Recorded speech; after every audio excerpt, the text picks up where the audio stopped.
You got Harrington here, gang, all up in your grill. Check it out. I'm giving you a new look today. I'm going with the glasses. Tell you a little secret as to why.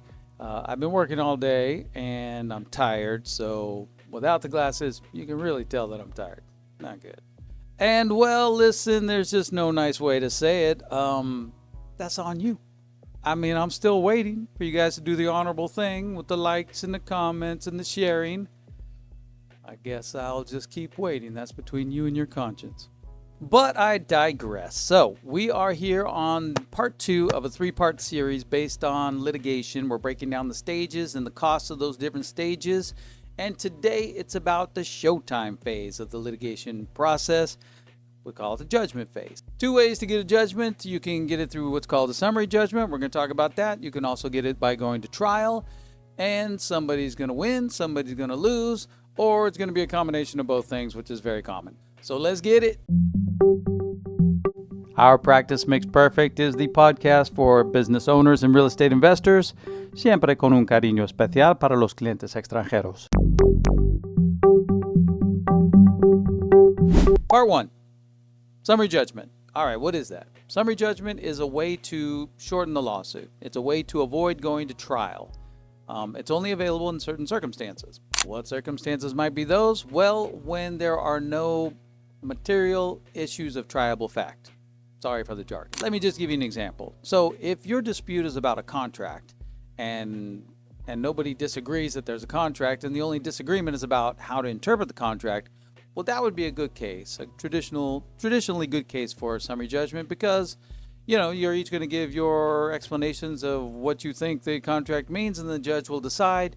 You don't need a lot of evidence for that, right? So there's no triable factual issues. Now, how often does that situation come up in real life? Not very. I mean, if it's not a contracts case, then there's almost certainly going to be evidentiary questions, you know. Did this really happen? You know, who was there? What are the actual facts? Somebody's going to have to determine what the true facts are because each side's going to come with different stories. Even in the case of contractual disputes, there are very often evidentiary issues that are mixed in with the contract itself. You know, is that really my signature? Was that really the last contract we signed or the last draft? Has it been, you know, altered? I mean, things like that get you into evidence and generally will derail you from summary judgment. Now, let me hasten to add, it's not new anymore. It just kind of feels new to me because I'm old. But Florida has in recent years, like within the last 3 years, changed its rule on summary judgment to mirror the federal rule. So what does that mean exactly? It means that if I'm the party moving for summary judgment and I come forward with enough facts and arguments that I could make my case, then that shifts the burden to the other side. And in order to avoid a summary judgment, they then have to come forward with enough facts, arguments, evidence to create some doubt, to create some factual disputes that then would bar summary judgment. Sorry if that got a little technical. I guess the bottom line is this. Summary judgment is great when you can get it because it shortens the process, shortens the lawsuit, and avoids a trial. That's key, avoiding a trial. But it's not often available, but it is becoming more readily available under the new rule. But we're talking money here. Remember, that's the purpose of this series. How much is this lawsuit going to cost you? So I guess the first question is, are you even going to make a motion for summary judgment? Is your case appropriate for summary judgment? Is there any chance that you might get it or even a partial summary judgment? That's also a possibility. Okay, well, let's say that you do. Your lawyer says, we got a shot. And of course, if we can get it done at summary judgment, it's worth every dime because trials are very expensive. So, you know, we're going to put the research into this motion. We're going to make that hearing. We're going to reserve enough time that we can put on a good show. And we're going to try and get this done without having to go to trial. Put a dollar figure on it. Feels like $2,500 to $3,500.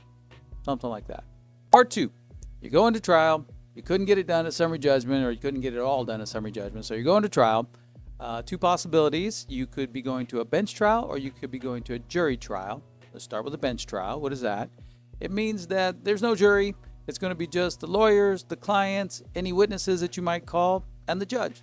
The The judge is going to hear all this, and he's going to make a decision. Just very quickly, what goes into a trial? I mean, what is a breakdown of a trial? Okay, and this is the same for bench or jury trial. Well, you're going to make an opening statement. Each of the attorneys is going to get up and make an opening statement.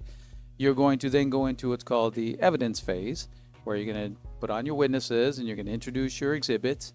And then there'll be a closing statement, and then the judge, he or she, is going to make the final decision. Okay, so now more importantly, what goes in to preparing for each of those portions of the trial? Well, first of all, you're going to need to put together your theory of the case in a coherent and persuasive fashion so that you can put on a good opening statement. You and your team are going to have to assemble all the documents and label them and decide in which order you're going to introduce the exhibits. And then last and most time consuming, you're going to need to sketch out your questions for the witnesses. I do that in painful detail. Different attorneys have different styles. Some attorneys are good at winging it. I'll give them credit. They just, I don't know how much they wing it, but they wing it more than I do. I actually write out all the questions ahead of time, give them to the client to look over. You know, I want to make sure that I'm going to get the answers that I'm expecting to get. It is rather time consuming, but we need to take all that into consideration if we're talking about money. How much is this all going to be? Well, it's not cheap. Now, obviously, there are going to be some important factors when we're talking about money. Just how big is this trial going to be? How complex? You know, how much money is on the line? How many witnesses are we going to have to put on the stand? How many documents do we need to introduce? I mean, you can imagine there's going to be a range depending upon the complexity. But I promise to give you guys some actual figures, so let me do the best I can with that. All right, the floor, $5,000. I don't see you getting out of there really under any circumstances for less than that. There's just too much work that goes into a trial. And then in terms of the ceiling, for my firm, you know, we're not doing huge cases. 20 grand is probably about as much as you would ever spend for one of our typical cases. So I realize that's a pretty wide range, 5 to 20, but you can understand why now. It really depends upon the complexity of the trial. And as you can see, you do want to avoid the trial whenever you can. Now that gets us back to the summary judgment. If you can get out of there with a summary judgment, it's worth every penny. Okay, part 3, jury trial. Well, as the name implies, everything we just discussed, but at a jury. Does that make the trial much more expensive or much more complicated? Not terribly, but you do now have to add jury selection to the whole process. That's where, you know, you bring in a room of potential candidates, jurors, and then you got to sort through them and try to find the ones that you think are going to be best for your case. That's about a half-day process, so, you know, add that into your calculation. What are the differences between a bench trial and a jury trial? Well, juries are very unpredictable. I mean, it's just you guys. It's not a judge is an expert, right? And he knows the law, and he has to follow certain case law. So that makes those cases much more predictable.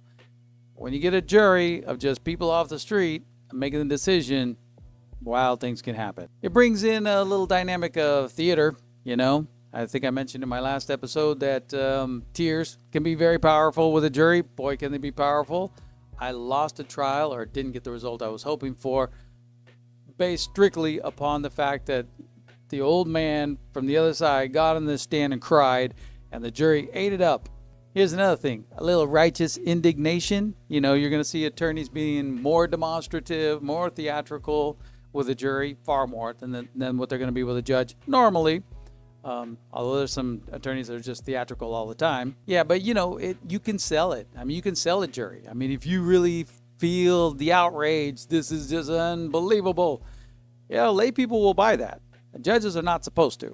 But let's get down to the bottom line. You want to know how much this is going to cost you. Okay, well, it is going to be more than a bench trial. If we're saying 5 to 20 for a bench trial, let's call it 10 to 30 for a jury trial. Okay, so the trial's over now. If it's a bench trial, the judge may give you the verdict from the bench, or he or she may take it under consideration and get back to you by just entering the order. If it's a jury trial, well, then you may have to wait for them to deliberate, but you are going to get a decision before that trial is over. And then that's it, right? No.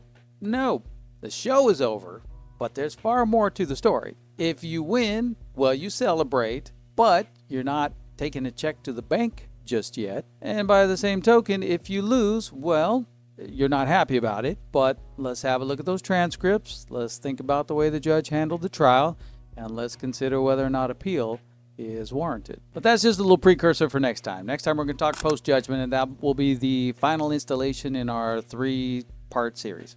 Recuerda, como siempre, que aquí hablamos español, más ruso, and do I need to say it? The honorable thing, let's go people. I got to retire someday. And we will be back for more next week. Until then.